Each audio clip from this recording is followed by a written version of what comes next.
Welcome to the GTHL Breakout Podcast. I'm Steph Karate. I do communications for the GTHL, and we're very excited to be joined by the Fimis brothers, along with Father Fimis, Chris. So we'll start with Pano, a center for the Niagara Ice Dogs. He's formerly a Toronto Junior Canadian as well. We just recently represented Canada at the Under-18 World Championship, and you're eligible for the upcoming 2022 NHL Draft. So that's super exciting. And then on Andoni, you're a defenseman for the Toronto Junior Canadiens this past season.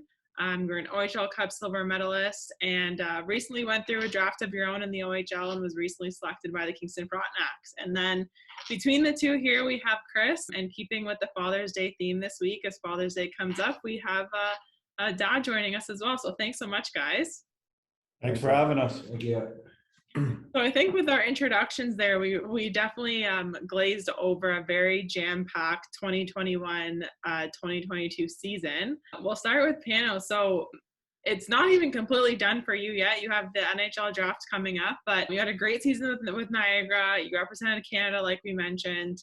Do you want to give us a little insight into what this last season was like for you? Yeah, it was definitely an exciting year. It was filled with a lot of new adventures and just new experiences altogether.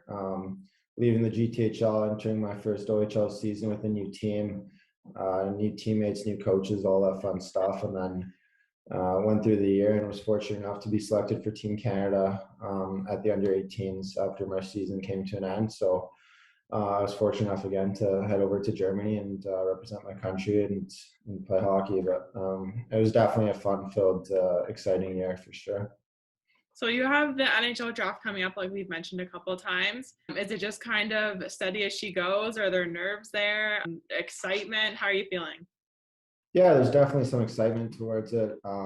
It's an exciting part of my career, something that every little kid looks forward to. And even now that I'm 18, I'm looking forward to the draft. So it's definitely an exciting time, but again, it's just another step in my career, and hopefully I do get drafted. But either way it goes, it's definitely a fun time and another step in the right direction. And then in the topic of drafts, we have Andoni. You had a great season with under-16 Toronto Junior Canadiens. We mentioned really quick that you were OHL Cup silver medalist, but you also won the GTHL Under-16 championship. So some highs and lows there. Obviously, silver medalist is something to certainly be proud of. But what would you say the highlight for the last season was for you? We had a great group of guys, won a lot of tournaments, and I'd say our high point was definitely winning the silver stick. We came together that tournament, and I'd say it was one of the biggest tournaments that we could win. And then we did mention that you were recently selected by the Kingston Frontenacs of the OHL. Walk us through draft day. What was that like for you and the family? Yeah, we definitely had a lot of nerves, just waiting to hear my name. And eventually on Saturday, we saw Kingston, and we were all very excited. And Chris, like we've just gone over, there's a lot of moving parts this last season. How did you and the family handle keeping up with everything? It was definitely an interesting year, keeping up with everything. Having gone through COVID the last 2 years, I swore up and down I would never complain about hockey and running around everywhere. So from that perspective, it was a lot of fun just doing it, but stressful and all. I mean, with Pano here, having going through his first OHL season after missing last year's true rookie year, and then building up towards the draft was stressful and trying to help him walk through that.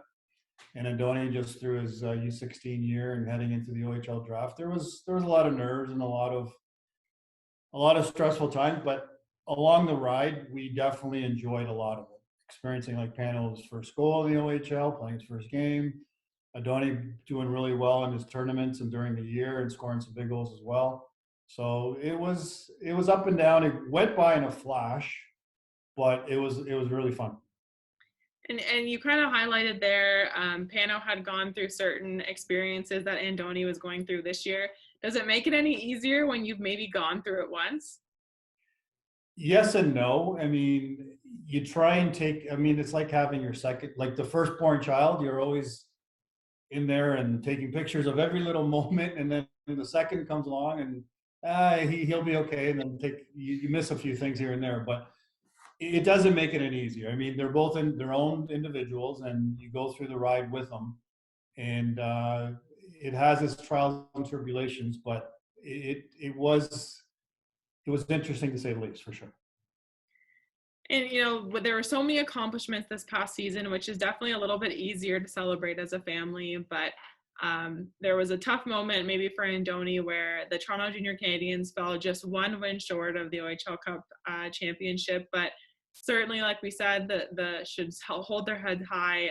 So much to be proud of in that season, and silver, certainly an accomplishment. But as a dad, what do you say to your kid after a season like the Junior Canadiens had, and then they maybe just didn't get the last win of the year? You can't focus on just one game. Unfortunately, that was the biggest game and the biggest buildup, because I used to take both of them to the OHL Cup from when they were little kids, and we'd watch every year. And when it came to Pano, COVID shut down right before the OHL Cup was to start. So I was really excited for Andoni, and so was the whole family, to get a chance to actually enter the OHL Cup this year and go into it. But we highlighted every single game and tournament throughout the year, even though it didn't end up the same way they wrote it in winning the OHL Cup. They still had an awesome year, and it was a lot of fun. It was a great group of kids, great coaching staff, and the parents were unbelievable too. So there was a lot of highlights, even though his last game never ended up the way they wanted it to end up. And Andoni, what was it? Does it help having, leaving the rink and having your dad and family there and saying, you know what, it was one loss and this season is definitely something to be proud of? Yeah, it definitely helped. We still had a sour taste in our mouth losing that game. We were pretty big rivals with the Sens, but all our teammates, we all got together after. We looked back on our season. We were very proud of each other, and then after, my family were really supportive of me. That's awesome. And then you did mention that Pano, you missed out on that experience very, very. I think it may have been 2 days away, or 2 or 3 days away from when COVID shut down and everything happened. So was it nice being able to see your brother get that experience and go through that? Something that you may have, you were so close to having yourself? Yeah, definitely. I was fortunate enough to go and watch that game, actually. So it was pretty cool just to get a taste of what it would have been like. But I was super proud of him, just going through the whole experience and enjoying every moment of it. And he had a great tournament, honestly. I mean, it sucks the way it ended, but I was super proud of him. So I guess give him a couple of compliments. But no, it was great. It's a fun tournament. It's televised, right? So there's a lot of hype around it. But at the end of the day, it's just another hockey game. It's the last game of your minor hockey career, but no, I was super proud of him. And did you guys get to watch each other often this last year? There might have been crazy schedules going, but you did say that you got to go out to that game. Were there any other games you guys got to see? I got to watch a couple, just with a few breaks here, there, a couple weekends off, but that was pretty much it. I know he was able to come out to a few, but I think Dad made the most trips. I'm not sure. I mean, he probably missed only a handful of games. So. Yeah, I didn't miss a game until COVID hit again, shut us down for a bit. But I didn't miss one game, and a lot of kilometers on the car, but driving back and forth, and I loved it. And I wish I could split myself in two and have time to go both all the time, but I did the best I could. Put in the effort. That's all that counts. 100%. So when it comes to the brothers and it comes to competition, we saw there were some compliments there, but obviously there's competition between the both of you. How competitive are you with each other? I'll let the boss answer that one, actually. I'll let both of you answer, then I'll go and give you the truth. It's all the time, anything we're doing. A small card game turns into, the most important thing we've ever done. We always want to win. I hate losing, especially when it's to him. And I will do literally anything to win against him. I think he answered most of the questions, but there's definitely competition between us. But I think it comes with the nature of a sport family. So. Yeah, they're both type A personalities. It's a chirp fest nonstop all the time. You can put up with it for the most part, but when it doesn't ever end, you sort of have to step in. especially when no matter what they're doing, becomes full contact. And that becomes a little difficult, whether it's ping pong, playing cards, playing hockey, playing lacrosse, playing golf. It doesn't matter what it is. But yeah, they're pretty competitive. But I think at the end of the day, that's what makes them who they are too. And do they ever sweep Dad into that, get you into the mix of the competition? Dad has to step in, and I get mixed in there for sure, 100%. Sometimes they don't know when to stop. So when Dad gets involved, sometimes he becomes coach dad or referee dad, and that's where everything has to stop.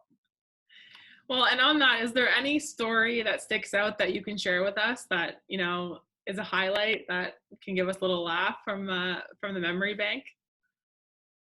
I don't know. I think there's too many, but I don't know if he remembers, but we used to play mini sticks like all the time. And pretty much every single game ended up in a fight. Like hands were being thrown constantly. And it was kind of funny because we'd play like almost every night whenever we had free time.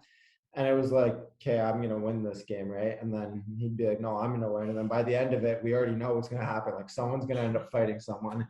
And it just like kept on going on repeat every single game. So I don't know, it was kind of weird that we just agree to fight each other every time. But yeah, that's probably one of the most common ones. But then again, like video games would turn into a competition.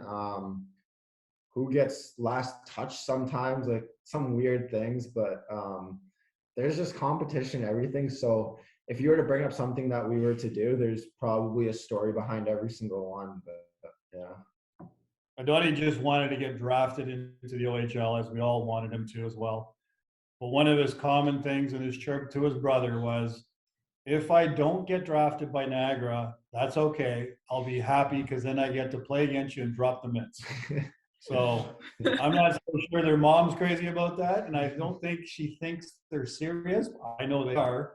So we'll see when that day actually comes and see what happens. Well, they're both in the East, so I mean the likelihood's high there. We'll see. And then, you know, we had Pano throw Andoni some compliments, so we'll switch the roles here. Andoni, what is it like having an older brother who's maybe gone through everything to this point so far, and maybe giving you some advice along the way? Yeah, watching him go through it's like I've already done it. I watched every step of the process. He's taught me a lot of things, guided me through a lot of this year, helped me out a lot, and he pushes me all the time. See, there I'm glad he listens once in a while. As much as they're on each other's throats quite a bit, they do compliment each other. I mean, when Pano was over in Switzerland for the Youth Olympics for Canada, Andoni would be waking up at 5 a.m. to watch his games. And Pano coming back from the U18s on his way back from Germany, actually the night he was leaving, and it was Andoni's OHL draft, he stayed up, and I think he only had an hour and a half of sleep, still hadn't heard his name. And then Pano goes and uses my credit card on the plane so he gets some internet to find out where his brother is getting drafted and when his name's going to be called so he could cheer him on. So they do care about each other, even though they do scrap it out a lot. Well, each other's biggest supporter. That's the main 100%. Thing there. Yeah.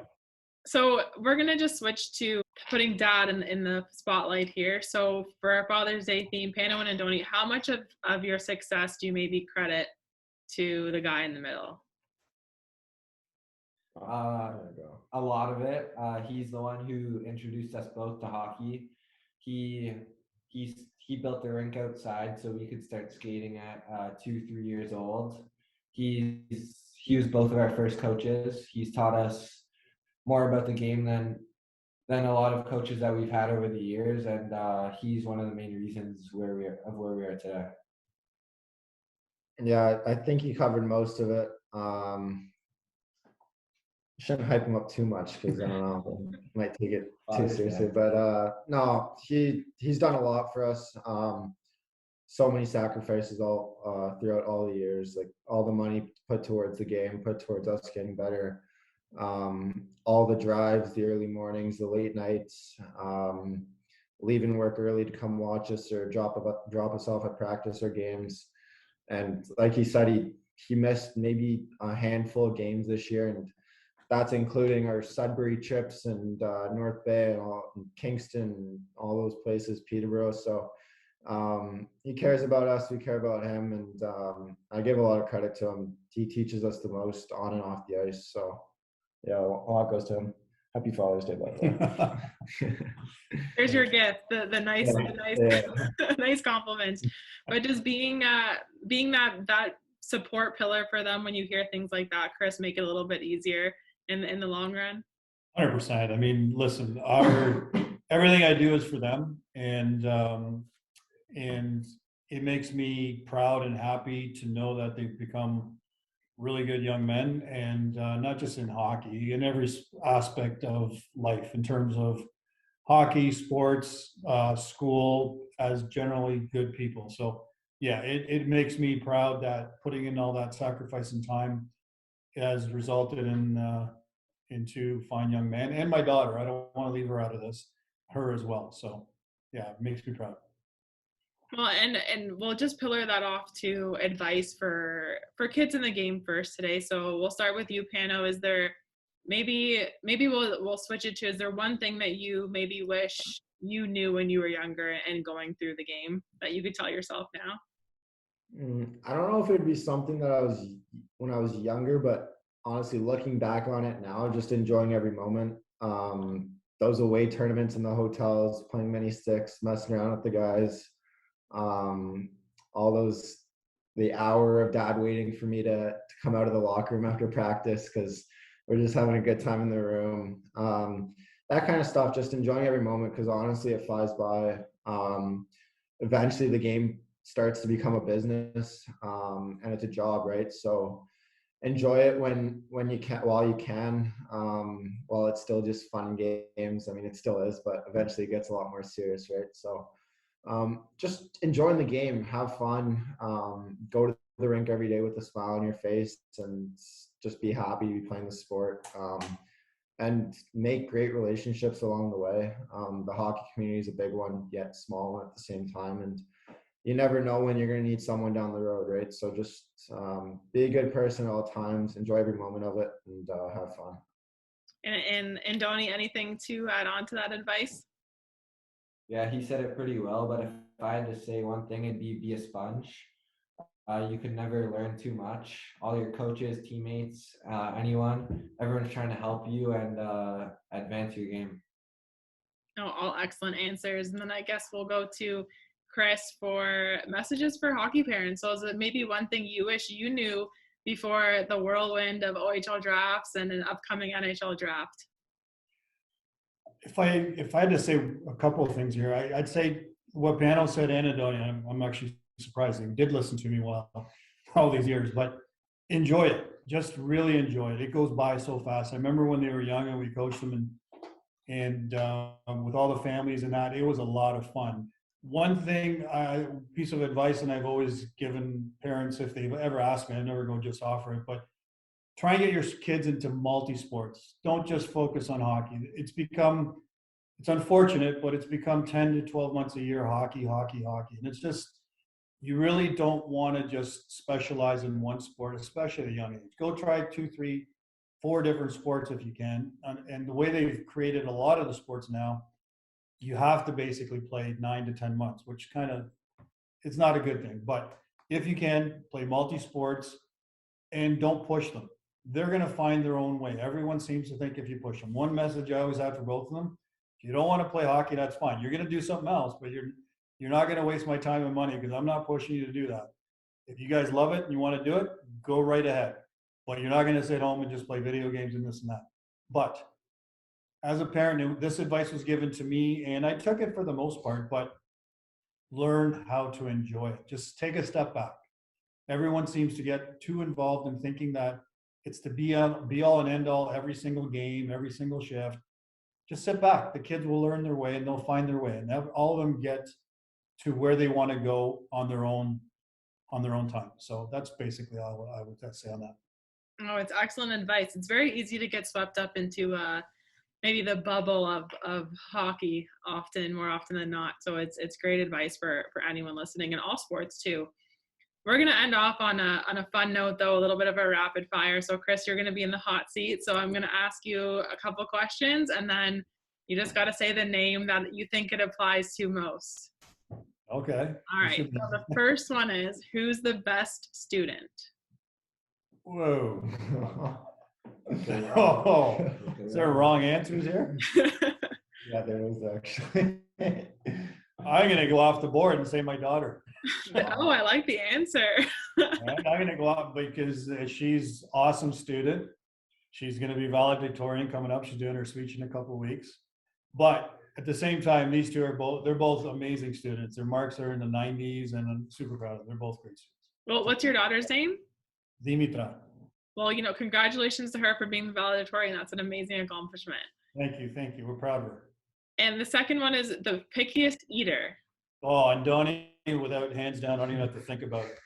He's graduated from having like subs or burgers where he just put mustard. Now he puts some more toppings on it. At this rate, he may be eating a variety of things by the time he's 40. But less is more. Less is more. Yeah, he always has an answer. His mouth never stops. I guess that's a good motto to have, as long as you have a reasoning. Exactly. The most superstitious. Ooh, I'm gonna say Andoni. I'm gonna say Andoni again. He basically has to have. He follows a routine to the T, and if it's changed just slightly, he's out of whack. So I've been trying to teach him. Well, routines change, so you don't want to really get too superstitious. But I'll go with Andoni. Not that Pano doesn't have his little quirks, but Andoni's definitely more superstitious for sure. Can we ask Andoni what the routine is? I don't know. I think Pano is, but Well, go through your pregame before you leave the house. What do you have to do? And I just pack my bag in the same order, get dressed in the same order. At the rink, I just take my stick, do stretches, and eat a banana before I go on the ice. And he said the keyword, a banana. So they call him Banana Boy. He has to have a banana before every game. And if he doesn't have a banana, he can't play. Well, at least it's good for you. It's a healthy starter. So we'll give you that. Exactly. Who gets into the most trouble? Ooh. I'm batting 1,000 here with going with Andoni again. He gets in the most trouble because he doesn't know when to stop sometimes. He just keeps going and going. He knows how to push buttons. And he's done that since he was like probably 4 months old. And he just doesn't stop. So I'm going to go with him. They all get into trouble for sure. There's different instigators at different times, but Andoni just doesn't know when to stop sometimes. You'll say black and he'll go white just so he'll be on the other side of it. So yeah, it's definitely Andoni. I guess that's a good thing to have on the ice, a little bit of a backbone. Oh, yeah, for sure. For sure. Who's always late? Ooh. I don't know. Oh, always late. It's not Pano. Pano's pretty More organized. likely to be late. Andoni. Yeah. Andoni. Well, he's more laid back, so I don't want to see late. He's more laid back, and he kind of plans his way, and it's always just in time sort of thing. I've always taught them, if you're on time, you're late. If you're 15 minutes early, then you're on time. So it's a close one, but I think it's Andoni. You like saying my name today? I just love your name. Who's the prankster? You're just repeating the same name now. Again, it's got to be Andoni. He's just the guy that he's grandmaster chirper, grandmaster prankster. It's like water off a duck's back. Nothing will faze him, and he's just the prankster. So Love to have fun. he loves to have fun, yeah. I'm glad I go under the radar here. Not that Pano doesn't. It just, you asked me who the greatest one. In this family, it's got to definitely be him. If it's not me. I like being the best. Oh, here we go. It's starting already. Who's the biggest supporter? Pano for sure. He's in there. He's right there. He's asking how Andoni's doing. He's asking how his sister Dimitra's doing, how the parent, myself and Joanne are doing. So he's right in there, and he supports. He's right. He cares a lot, and as he should. He's the big older brother, and with that comes a few more responsibilities for sure. And then we'll finish off with hopefully a fun one. Doesn't bring up any tension. Who's most likely to end the road hockey game early because they're losing? Oh, 100%. You know what's funny actually is that it's not if, it's happened a lot of times. So definitely. Both of them will not end until the cows come home. They'll keep playing until there's a winner, and there'll never be a winner. So until someone's calling them to come home or something or do whatever, they won't end unless it's in a fight. And then then I got to step in. So. You've walked away from me a couple of times. Be honest. I think you just set up a game of I know. something coming up after the call. I was gonna say, I think I just set up your evening with a battle there, but For sure. no, we thank you guys so much for joining us. We hope you have a great rest of the week and enjoy the lead up to Father's Day. And at least we got you some compliments, Chris. At least you got that. Thank you, Stephanie. I really appreciate it. Thanks for having us. It was a lot of fun. Thank you. Oh, we really appreciate it. And thanks You have a good one, everyone. and happy Father's Day to everyone. Thank you. And all of our listeners, thank you so much for joining us and listening to the Fimis family and the fun stuff we had today. We have many more episodes to come with off-ice stories just like this one.